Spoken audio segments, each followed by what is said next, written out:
Hi, I'm Joy Kim. This is Campus Politics Show, and on this edition, we're going to talk about SONU, Students' Organization of the University of Nairobi. Stay tuned. Bottom line, there's a problem. Yeah, Angel is trying to defend it from a position of we are the SONU, but we are trying to make this look like a problem that we have been experiencing in SONU. You know, if you think about yourself for being in SONU now, you're not thinking about your brother who is coming after you and will experience the same problem when you will believe in him and support him. Then somebody else will rig him out while he has the leadership qualities. How will you defend that? By that time, you will be outside SONU.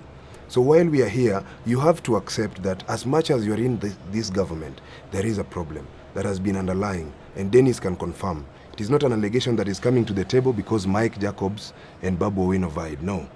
It is something that can be confirmed from Dennis. We have other people petitioning too, in other positions.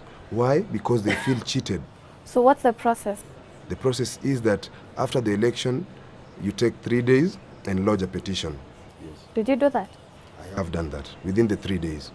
Yes. You see, Joy, what we have, a petition is something that is always there. Even with our national state, we had a petition. A petition will always come. Whether you're satisfied or not satisfied, you will petition. So I don't see a petition as a basis to show that there is a problem at the university. When I was running and when I won as the Academic Affairs Secretary, I was petitioned and everything was confirmed to be okay. So you two have served previously. You were elected. So what did you have to say about the previous regimes you had served in? Were you legally elected? Do you want to say that you are not legally elected, guys? I'd say I was legally elected because no one petitioned against me. No one had an issue with my election. See, so that says that I was legally elected. Meaning but if there's there's an specific issue, posts that people are eyeing that has to undergo a lot of problems. I don't know. That's what I'm getting. Like chairman. What I can say from that, Joachim, the three SONU signatories. That is the chairman, secretary general, and finance secretary. Those are very serious seats that come with a lot of interest from students, and sometimes also the administration would want to make sure that the people who get into SONU signatory positions are people who are not too radical, or people who can work together with them. But what I can say is that the point that Dennis and Mike Jacobs are raising on interference at the tallying center, I do not want to make it appear like it is something that is always done. I think it depends with how someone has planned their campaign to the very end. But at some point, I could also say that it happens. It could be happening, but it's not something that is engineered by the administration. So the school administration has no direct association with SONU? I would say no to that.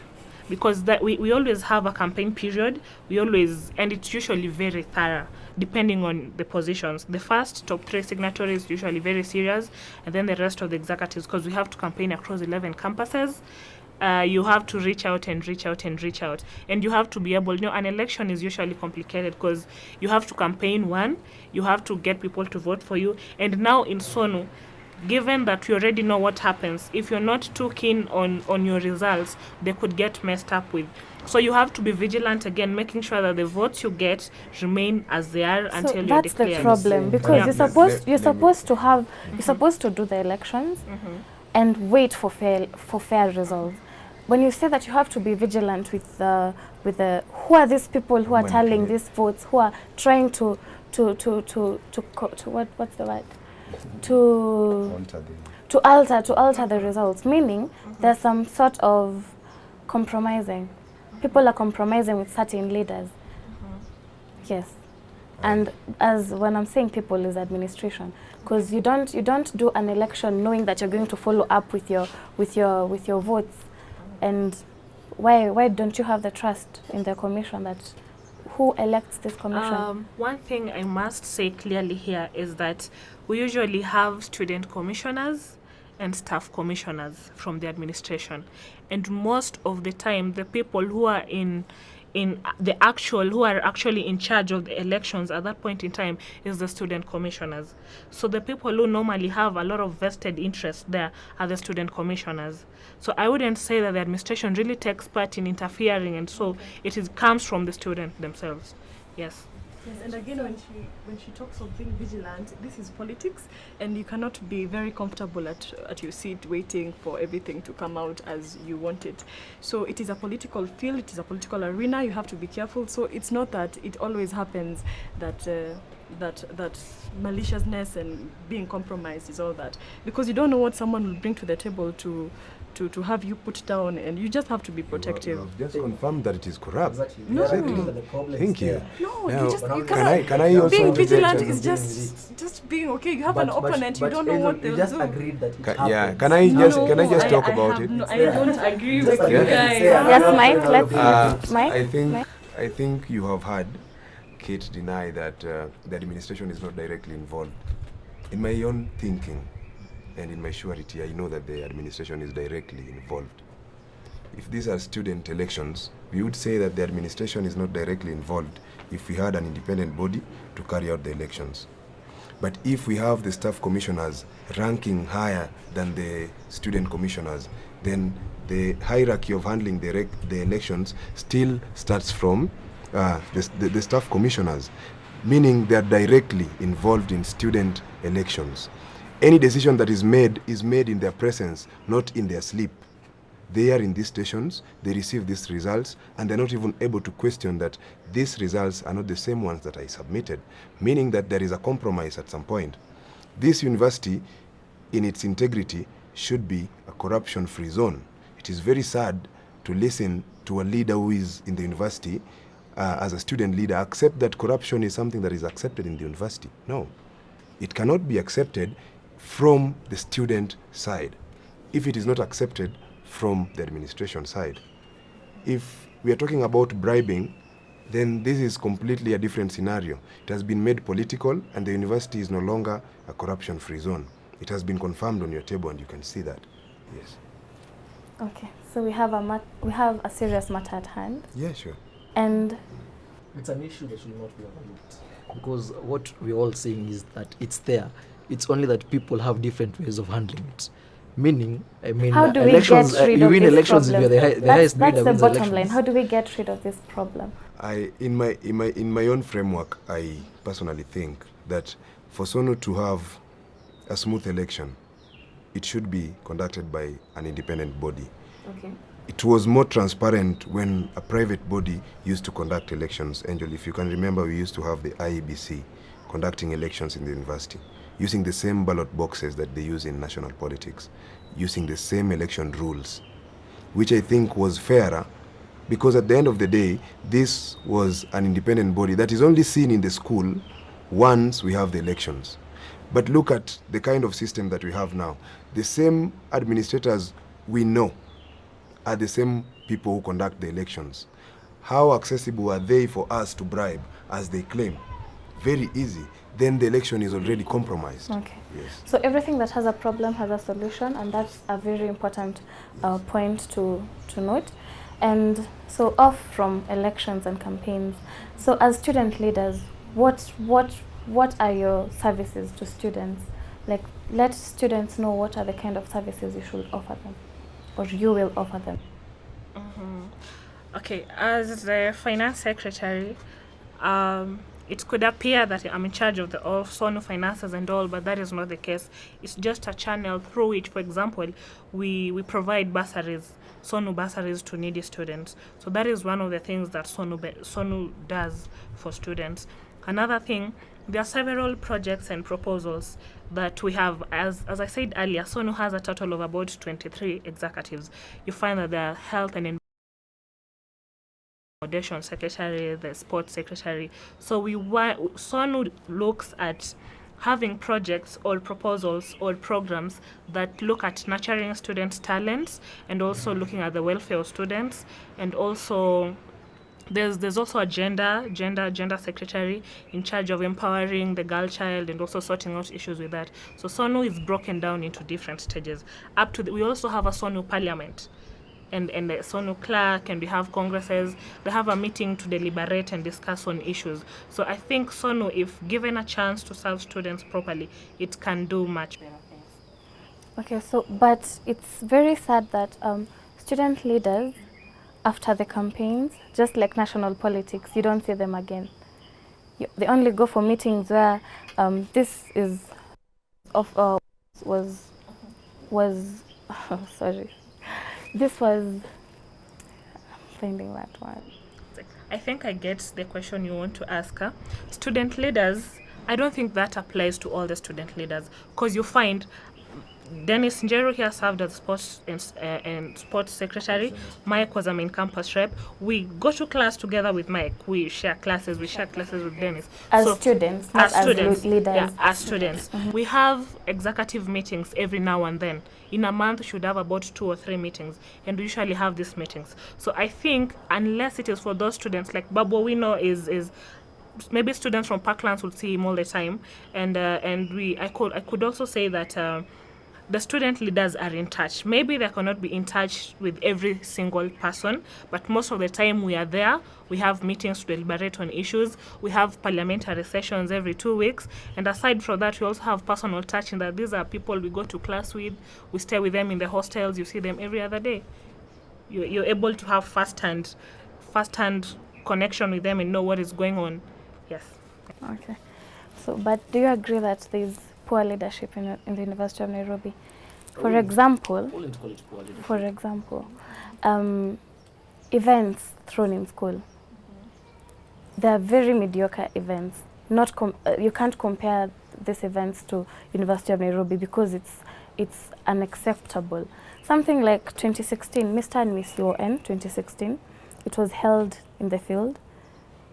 People were standing. Are there poor people are really poor finances? Is it because finances are not there, or because people are compromising the finances in the organization in SONU? One thing I have to say is that us as student leaders in SONU, we do not have the actual control of how much money is released for what event. It all goes back to the administration. So you find that sometimes you want to hold an event and do a few things. One, there's the challenge of not having enough funds to do that. Second, and I think that's also a very big problem that we face sometimes, is that when you want to come up with a nice corporate event, do something for students, there's the interference of goons. Sometimes they do not understand your intention. They think you've jackpotted somewhere, so and they want a share of it, when in the real sense you want to actually do something to the students to give back for being elected. So those are some of the very serious challenges that we face. Yes. To add on the same point, Kate, if you would agree with me that for the past 3 years at the university we have lacked very good corporate, how do we call it? We have had a very bad corporate relationship for the past 3 years. Generally, if we were to hold an event in main campus, we have corporates which in their policy, they intend to collaborate with institutions together and do these things in a bigger way, find more outreach, and maybe even let our students at the end of their study work with them or take them for internships and attachments, yes. But for the past 3 years, the university has been seen as a place that breeds hooliganism. I can remember at some point in my leadership for the past 1 year, we approached a corporate company, and their main issue was that their company majorly uses electronics. But coming to the university, we have this crop of people who are known as goons. They risk exposing their property and personal information to the students through this rowdiness. So they have tended to keep off, and over time we have not been able to hold very good events because the little that we get from our kitty is not enough to make a public outreach. The kitty provides for, if I would suggest that we have an event that is provided for 100%, it provides for around 20%, which is not really able to hold an actual event. Yeah. That is why the university has been on the low in terms of holding events and creating awareness among the students in terms of jobs out there. So goons is another major problem apart from compromised elections. Okay, so recently GSU, the General Service Unit, had attacked the school, and very many students were injured and others were also hospitalized. And what do you have to say about that? About the GSU, it was not a good move that they made on Saturday, and it was on the swearing in date that happened, and it was maybe a problem of direction from their commander, because now they went into the female hostels, and they don't do very good things when they go anywhere where there are people. So yes, we did have students getting injured, and we had some allegations of rape and some claims, but we didn't have a report on that, so we cannot really say that someone was raped and all that. But it was just a misdirection on that. So I don't know what to say to those who are hurt. I am so sorry, but it was a misdirection, I believe. Yes. Do you have confidence in the administration? General confidence in the administration? Basically, as it is right now, I wouldn't say I have general confidence in the administration. Going back to the issue of the GSU, see, the GSU cannot invite themselves into the university. I mean, it's trespass. So the GSU is only called to ensure that there's no public damage or demolition of public property, but they're not allowed to come into the university environments, especially the hostels. Look at the situation where GSU attacked students in their own hostels, released a tear gas canister, it caught a woolen carpet, and the whole room was set on fire. To make it worse, the same GSU, after smoking out those students, instead of saving those students and taking them somewhere where they cannot be choked by the tear gas, they were seriously hitting them. I mean, you've all seen the video. Those were students who were smoked out of their hostels, of their classes reading. I mean, where did that direction come from, if not from the administration? I mean, I think it's let's not sugarcoat issues here. I think the GSU cannot get directions from their commander per se, if the commander has not been given instructions from the university administration. Something I would want to say about that is that on that specific day, it was on the 2nd of April, a lot of things were going on at the same time. First, there was the swearing in of the elected leaders. Second, there was the demonstration. Third, there was a lot of excitement and disappointment at the same time. So the GSU came in to solve a crisis. And at that point, I do not really know who gave them the orders, but I want to believe that they came in to solve a crisis, because one, people were demonstrating, and in the event that people are demonstrating, we know that it's usually very rowdy. There are several onlookers here and there, and anything happens anytime. That is why we are always advised. I think me personally was advised when I was coming to campus, anytime there's a rampage, there's a demonstration, find the fastest exit possible and leave. So I want to say that it is very wrong that the GSU had one or two students, and I want to say it was not really proper, and I want to condemn the person who could have directed them to go into the hostels. But again, I want to say that we all know how GSU operate. Anywhere there, if they're sent somewhere to solve a crisis, they go overboard, probably to show people how skilled they are in solving problems and dealing with situations. And yeah, we all know how GSU are. So I must say that it was bad of the GSU themselves, because there's no way you can get somebody from say their library and beat them up. That was wrong. And I also don't think that the administration could have told the GSU, if you find anybody in the library, beat them up.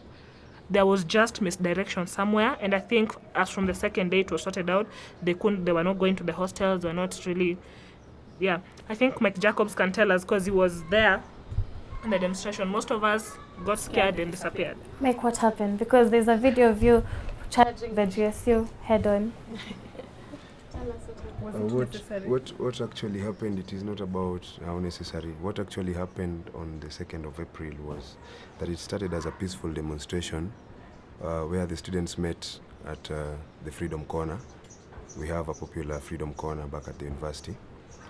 And the intention was to walk all the way to main campus and present your grievances in form of a peaceful demonstration. But we do not really understand from whichever quarters these GSU officers get their orders. Without listening actually to what was happening to these students or where they were headed, they instead fired back tear gas canisters at the students. So students didn't have stones or The metallic objects? the students, I think, from what I see and the reality, threw back stones in defense from the invasion that they got from the GSU officers into the university. If you can clearly find the pictures of the hostels that these GSU officers got into, they were completely damaged, and even some of them burnt down. The administration should be in the best position to protect its students, who are its major shareholders. The students, in my own view, are not really valued by our administration. In that sense, we do not really have confidence, basically, in that administration. If there is an order by the GSU to keep law and order around the university, the best they should do is to restrain these students from destroying public property, which does not go into the places of residence of these students. This was just a form of brutality that was diverted to innocent students who were not even demonstrating, who were in their rooms reading. Some were in the library at the ADD place reading.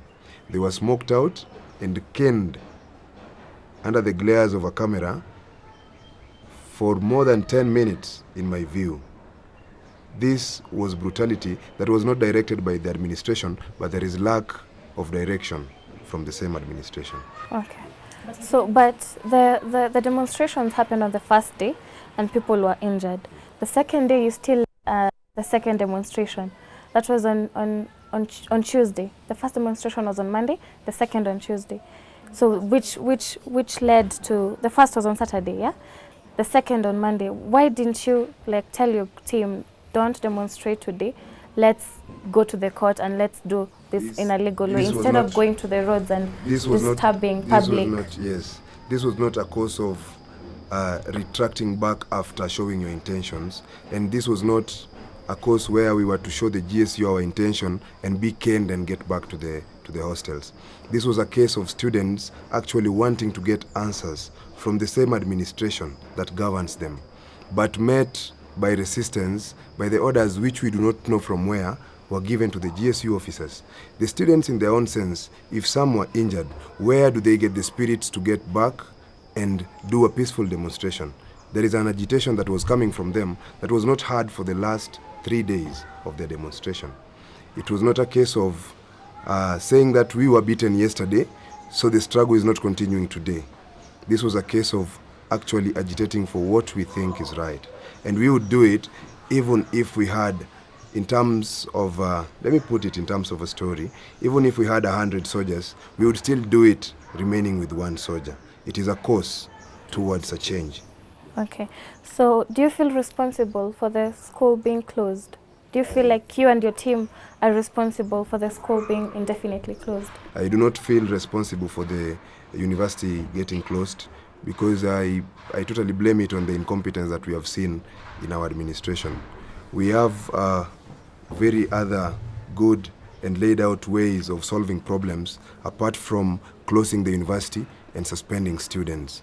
If we had a way of solving issues that was laid down in our university statute, I think if students are involved in 1 or 2 criminal activities, then we have ways of solving problems. We can arbitrate among the students to know what causes these problems and how best we could work around them. But as you have said, there are different ways of channeling your problems. So you rioted for the first day. As I said, it was not a riot. This is a peaceful demonstration you that was interfered the with. First day. Yes. So people knew Mike Jacobs and his team have a problem. Mike Jacobs was not and you demonstrating. Petitioned. Yes. You petitioned. The petition. Why couldn't you wait for the petition to go through so that you can go back to the roads again? But you Okay. demonstrated the first day, the second day, and the third day, even after The petition was to be submitted on Wednesday, which is the official third day after the election. Before then, in our constitution, you have the democratic right to express yourself through a peaceful demonstration and picketing in public, which is provided for. This was done on Saturday, which is not within the time frame of the petition. This was to show how displeased the students were with the just concluded election. My role is to officially present this dissatisfaction in form of an election petition, which I did. Okay. Yes. So the school was finally closed. Yes. And days after, we got suspension letters, and very many students there who got suspended were innocent students. As student leaders, will you do to help these students? I think I can answer on that. We are really working on a very fast procedure to bring the innocent students back. And to that, I want to say that we have had several meetings with administrations, even with the university administration even today, and they are establishing various disciplinary systems for the students, so that they are told, for the innocent students, they will be asked questions, they will be found free, and they will get back to campus as soon as possible. So as from next week, Tuesday, there are going to be several disciplinaries. We actually want that every single student that is on suspension goes through a disciplinary, so that we know the innocent and they're brought back before the university is opened back.